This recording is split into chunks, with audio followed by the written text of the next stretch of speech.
Hi friends, chicken சால்னா ரெசிபிக்கு ஒரு பேனில் மல்லி, முந்திரி பருப்பு, வத்தல், கரம் மசாலா ஐட்டம்ஸ் இது எல்லாத்தையும் பேனில் நம்ம நல்லா ட்ரை ரோஸ்ட் பண்ணி எடுத்துக்கிறோம்.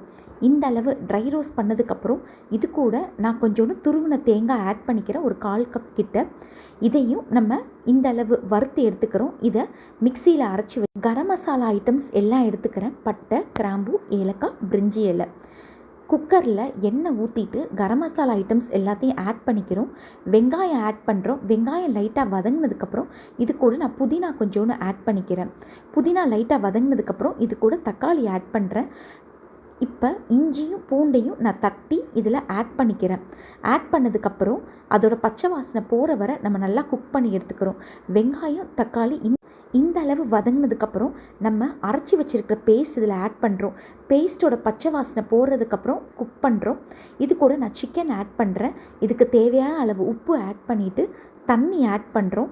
தண்ணி ஆட் பண்ணிவிட்டு நான் இதை ப்ரெஷர் குக் பண்ணி எடுக்கிறேன். ஒரு 4 விசில் கிட்ட நம்மளோட chicken salna ready. Thanks for வாட்சிங்.